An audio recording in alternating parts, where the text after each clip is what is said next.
ଆଜି ସକାଳେ ମୋତେ କିଛି ହେଲ୍ଦି ଖାଇବାକୁ ମନ ହେଲା ତ ମୁଁ ଏଇଟା କ'ଣ ବନେଇଛି ମୋ ଚ୍ୟାନେଲରେ ଯାଇକି ଦେଖିଦେବେ। ମୁଁ ଡିଟେଲ୍ସରେ ଦେଇଛି। ତାପରେ ଟିକେ ପିଇଲି ଚା ତ ଜୀବନ ଆଉ ଘରେ ଯେତେ ବିଗିଲେ ବି ମୁଁ ଟିକେ ଚା ପିଉଛି, କାରଣ ଚା ପିଇଲେ ହିଁ ଟିକେ ନିଦ ଭାଙ୍ଗେ ଆଉ ଦେହରେ ଟିକେ ଜୋସ୍ ଆସେ। ହଁ କି ନାହିଁ? ଅବଶ୍ୟ ଚା ଦେହ ପାଇଁ ଖରାପ, କିନ୍ତୁ ଟିକେ ତ ଚଳେ ନା।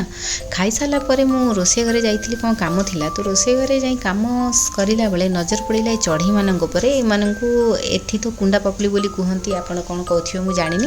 ତ ଏଇ ଚଢ଼େଇମାନେ ଆସିକି ବାହାରେ ବୁଲୁଥିଲା। ଗୋଟିଏ ଚଢ଼େଇ ବହୁତ ଚେଷ୍ଟା କରୁଥିଲା ଘର ଭିତରେ ପଶିବା ପାଇଁ, ଭାବୁଥିଲା କବାଟ ଖୋଲା ଅଛି, କେହି ନାହାନ୍ତି, କ'ଣଟା ନେଇ ପଳେଇବା। ଆଉ ବାକି ତକ ଚଢ଼େଇ ସବୁ ବୁଲି ବୁଲି ପୋକଜୋକ ଖାଉଥିଲେ। ଭଲ କଥା, ପୋକଜୋକ ସଫା ହେଇଯାଉଛନ୍ତି, କିନ୍ତୁ ତା ଭିତରେ ଗୋଟେ ଚଢ଼େଇ ସେ ସାଇଡ଼୍ରେ ମାଟି ଖୋଳିକି ପୋକ ଖୋଜିକି ଖାଉଛି। ବାକି ତକ ତ ଖୋଜିକି ଖାଉଛନ୍ତି, ତ ତୁ ବି ଖୋଜି ଖା, ତୁ ସେଠି ମାଟି ଖୋଳିକି କାହିଁକି ଖାଉଛୁ? ତ ମନେ ପଡ଼ିଲା ଅଲଗା ଦିନ ବି ଏଭଳିଆ ମାଟି ଛିନ୍ ଛତର ହେଇକି ପଡ଼ିଥାଏ ସେଇ ଜାଗାରେ। ତ ମୁଁ ଜାଣିପାରିଲି ଏଇ ହେଉଛି ଚୋର। ଆଉ ମୁଁ ଭାବୁଛି ମୂଷା ଆସିକି ସେଠି ଗାତ କରିକି ଯାଉଛି। ଯାହା ହଉ ଶେଷରେ ଚୋର ତ ଧରା ପଡ଼ିଲା। ମୋ ସୁନୁଗୁଟାରେ ମୂଷା ନିର୍ଦ୍ଦୋଷ, ମୁଁ ତା ଉପରେ ସବୁଦିନ ଭାବିକି ତାକୁ ଦୋଷ ଦେଉଥିଲି।